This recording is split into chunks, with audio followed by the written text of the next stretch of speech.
Energía, combustibles y más. Aquí estamos para decir la verdad.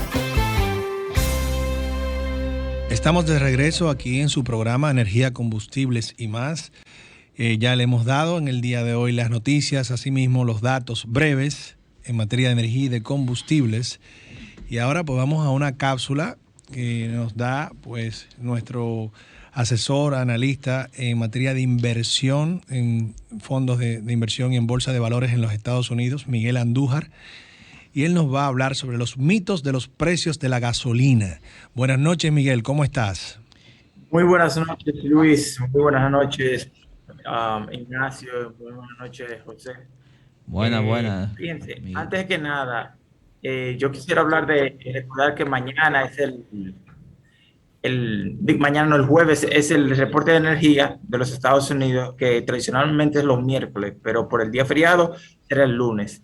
Este inventario va a ser muy importante porque va a reflejar el inventario después del huracán Aida. Entonces, se espera que va a haber lo que le dicen escasez de petróleo en el inventario. Eso hay que tener ojo en eso.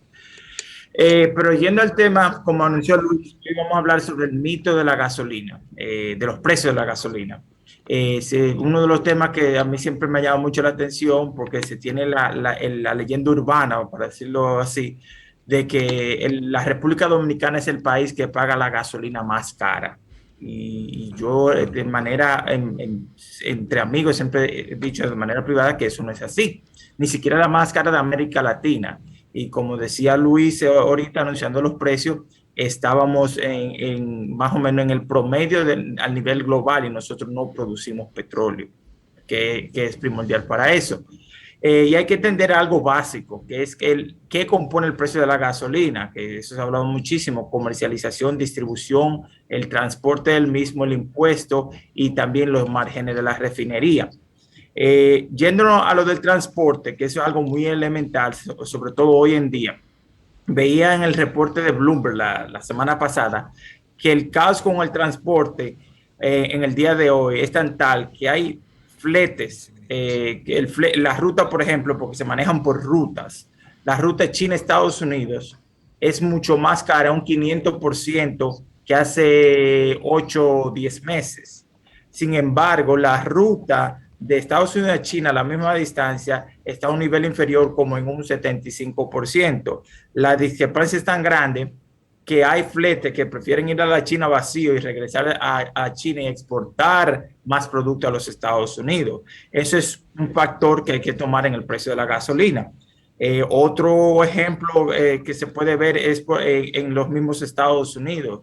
Si bien es cierto, tú tienes estados como California que se pagan 60 centavos por el galón en impuestos, tú tienes estados como Missouri que solo se pagan 13 centavos. Sin embargo, hay estados que están en la media en ese impuesto y la gasolina se refleja un precio superior. ¿El por qué? El problema de la distribución, la logística, las rutas son más caras. Para dar un ejemplo más ilustrativo, los principales puertos de distribución de los Estados Unidos de gasolina son los puertos de Nueva York y New Jersey y el Golfo de México. El Golfo de México de per se tiene la región más grande de refinar petróleo en el mundo. Sin embargo, el diferencial hoy en día de la gasolina en el precio spot, que no podemos confundir el precio spot con el precio que le llega al consumidor, es de 18 centavos a favor de los puertos de Nueva York. ¿Por qué? Porque en los puertos de Nueva York se caracteriza simplemente por la importación de la gasolina desde Europa y el Asia.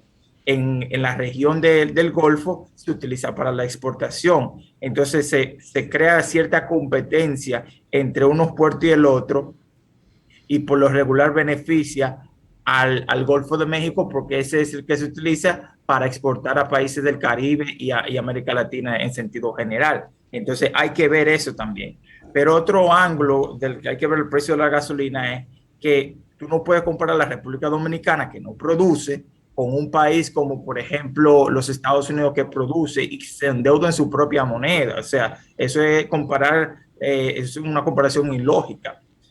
Tú ves países como Japón, que paga 70 centavos más por galón de gasolina, cuando tú lo conviertes de litro a gasolina. ¿Por qué? Japón es un país que no produce absolutamente nada ni en petróleo ni en gasolina, igual la República Dominicana.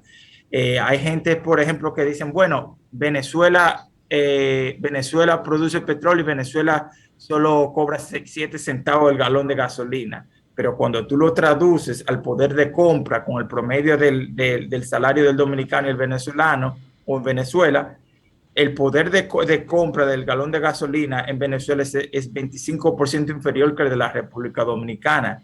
Y cuando nos vamos a comparar con países que son productores en América Latina de petróleo y otros que no lo son, nosotros quedamos más o menos en la media en el precio.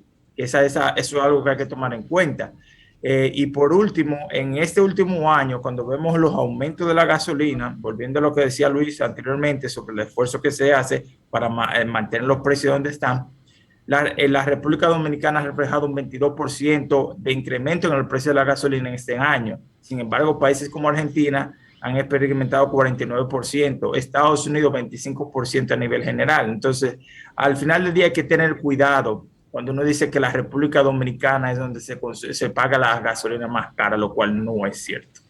Y tenemos también algo que recordarle a los consumidores, además de lo que estás diciendo, y es que la República Dominicana tiene además una alta presencia de un combustible limpio en la movilidad de las personas, que es el gas licuado de petróleo, que en otros países no existe una infraestructura similar.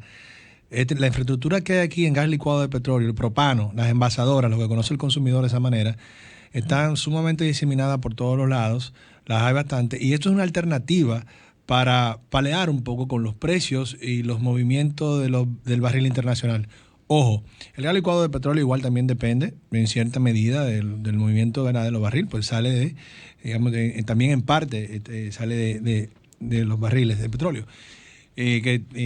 Pero que no solamente es la única forma, también puede salir del gas natural, y eso ya nos lo han explicado y siempre lo vamos a estar reiterando y comentando.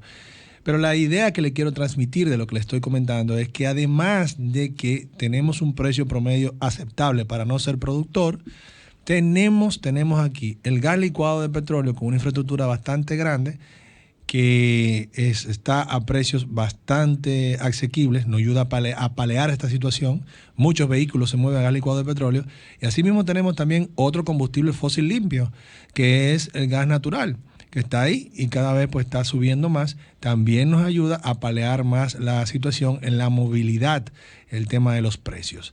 Así que eso lo tenemos a nuestro favor. Bueno, pues dicho esto, ya tenemos que hacer un corte. Vamos a hacerlo ahora, el corte, para no cortar más cuando arranquemos con nuestro plato fuerte, que estamos ansiosos de comenzar con el mismo. La Comisión Nacional de Energía, traída por su director ejecutivo, Edward Veras.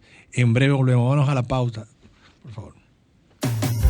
Energía, combustibles y